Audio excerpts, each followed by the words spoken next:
Assalamualaikum warahmatullahi wabarakatuh.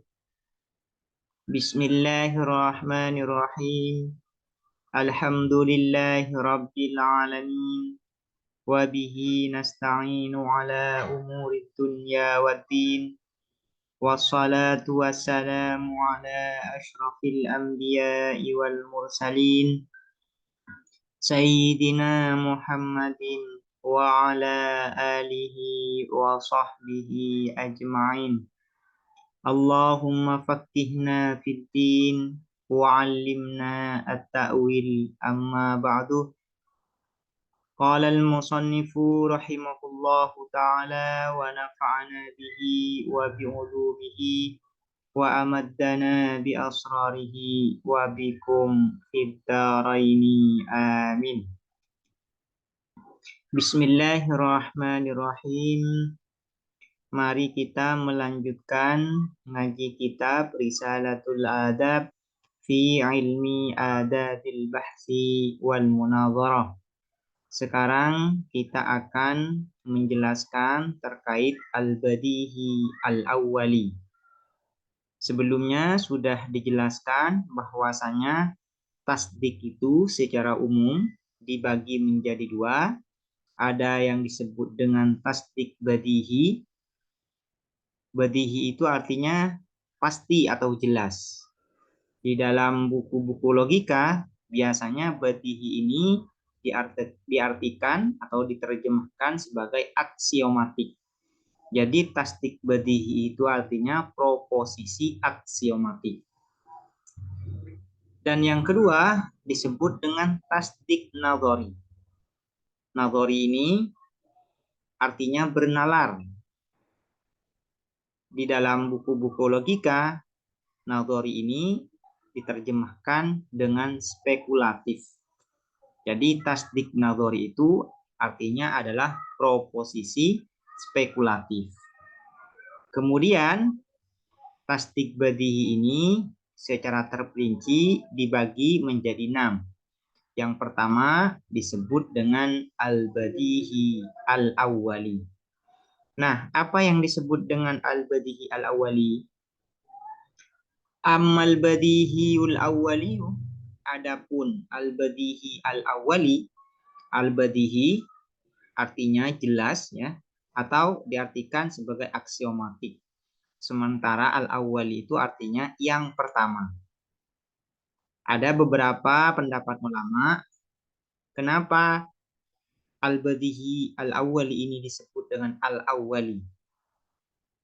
Di antaranya yaitu karena untuk membenarkan qadiyah al-badihi al-awwali atau proposisi al-badihi al-awwali ini cukup menggunakan akal saja tanpa menggunakan perantara di luar akal. Tanpa menggunakan perantara yang lain di luar akal.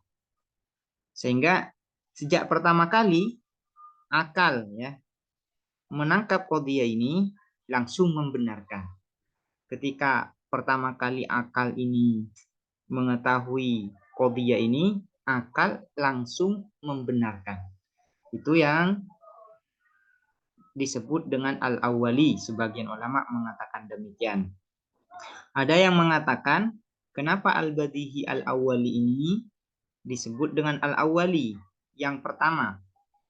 Karena al-badihi al-awwali ini menjadi dasar atau menjadi asas dari proposisi yang lain, termasuk proposisi aksiomatik yang lain selain al-badihi al-awwali, juga termasuk proposisi spekulatif atau tasdik nadhari.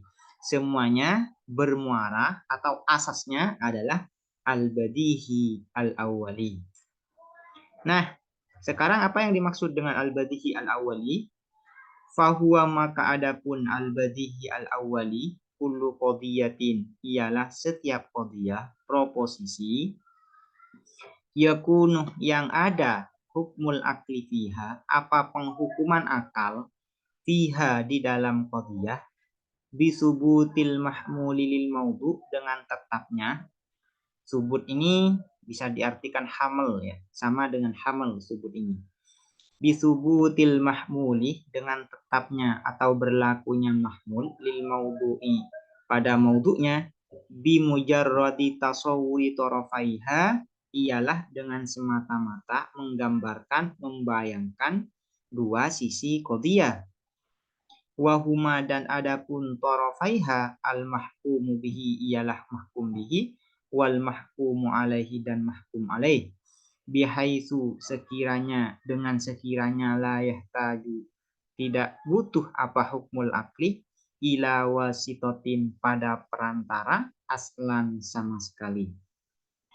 Apa yang disebut dengan badihi al-awwali ialah setiap qadhiyah yang dibenarkan oleh akal dengan hanya membayangkan maudhu' dan mahmulnya tanpa butuh pada perantara yang lain.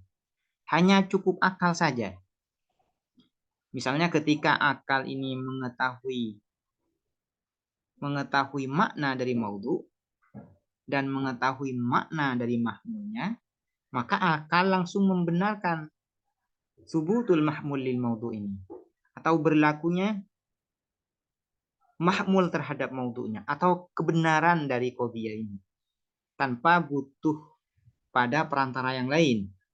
Misalnya tidak butuh pada perantara indera, tidak butuh pada perantara sama atau mendengarkan informasi dari orang lain, tanpa butuh pada perantara tajribah atau pengalaman atau eksperimen. Cukup akal saja. Nah, itu yang disebut dengan al-badihi al-awwali. Jadi, untuk membenarkan proposisi yang termasuk al-badihi al-awwali ini, cukup akal mengetahui maudhu' dan mahmulnya, maka akal langsung membenarkan tanpa butuh pada wasitoh. Nah, yang dimaksud dengan wasitoh ini adalah ma huwa wasilatun lil ilmi bisyai, sesuatu yang menjadi perantara untuk mengetahui sesuatu yang lain. Itu yang disebut dengan wasitoh. Nanti akan jelas ya, saya akan perjelas wasitoh di bagian badihi berikutnya. Karena selain badihi al-awwali, nanti badihi yang lain, yaitu seperti al-badihi at-tajribi, membutuhkan wasitoh. Nanti akan jelas nanti yang dimaksud dengan wasitoh ini apa. Wa min amsilatihi, dan ialah sebagian dari contoh al-badihi al-awwali, qauluna, adapun perkataan kita, al-kullu, adapun keseluruhan, a'dhamu, ialah lebih besar, minal juz'i, dari bagian. Keseluruhan itu lebih besar daripada bagian-bagian yang menyusun keseluruhan itu. Misalnya rumah. Rumah itu kan keseluruhan yang membangun. Keseluruhan bahan-bahan yang membuat bangunan rumah ini menjadi ada. Misalnya kan yang menjadi bagian-bagian rumah itu adalah pondasi, atapnya, dindingnya, itu disebut dengan juz. Sementara rumah secara keseluruhan itu disebut dengan kul. Nah, sementara dindingnya disebut dengan juz, atapnya disebut dengan juz, pondasinya disebut dengan juz, lantainya disebut dengan juz. Keseluruhan ini disebut dengan kul. Nah, keseluruhan rumah itu lebih besar, misalnya langsung aplikasikan ya. Keseluruhan rumah itu lebih besar daripada bagian-bagian penyusunnya. Lebih besar daripada dindingnya, lebih besar daripada pondasinya, lebih besar daripada hanya atapnya. Nah, untuk membenarkan qadhiyah ini, proposisi ini, cukup akal mengetahui apa itu yang dimaksud dengan kul, keseluruhan, apa itu yang dinamakan lebih besar, dan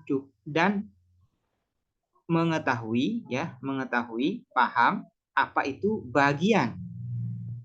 Dengan mengetahui makna dari kul, makna dari a'zam lebih besar, dan makna dari juz bagian, maka akal langsung membenarkan proposisi ini tanpa butuh pada perantara yang lain seperti perantara indera, perantara pengalaman, perantara sama atau informasi dari orang lain. Tanpa butuh itu, akal langsung membenarkan. Nah, itu yang disebut dengan al-badihi al-awwali. Wa qauluna, dan perkataan kita, an-naqidhani, adapun dua hal yang bertentangan, la yajtami'ani, ialah tidak berkumpul keduanya, wala yartafi'ani, dan tidak terangkat keduanya. Untuk membenarkan qadhiyah ini, proposisi ini, akal cukup mengetahui apa itu yang dimaksud dengan an-naqidhani, apa yang disebut dengan la yajtami'ani, apa yang dimaksud dengan la yartafi'ani. Maka ketika sudah mengetahui apa yang dimaksud dengan an-naqidhani sebagai maudhu dan mengetahui makna dari la yajtami'ani wa la yartafi'ani sebagai mahmul, maka akan langsung membenarkan proposisi ini tanpa butuh pada perantara yang lain. Tanpa butuh pada perantara his, indra, tajribah, pengalaman, atau sama informasi dari orang lain. Fa inna mujarrada ta'akkulika, maka sesungguhnya semata-mata mengetahuinya kamu atau menangkapnya kamu, lil kul, terhadap makna kul keseluruhan, walil aidhami, dan terhadap makna besar, walil juz'i, dan terhadap makna juz bagian, fil mithalil awwali, di dalam contoh yang pertama, wa mujarrada ta'akkulikah, dan semata-mata menangkapmu, mengetahuinya kamu, lin naqidhaini, terhadap makna dari naqidhaini, walil irtifa'i, dan terhadap makna irtifa, wal ijtima, dan makna ijtima, fil mithalisani, di dalam contoh yang kedua, yaj'aluka, ialah menjadikan apa mujarradu ta'akkulika kah terhadap kamu, tahkumu, menghukumi kamu, disubutil mahkumi bihi, dengan tetapnya atau berlakunya mahkum bihi ini mahmul, lil mahkumi alaihi, terhadap mahkum alaihi.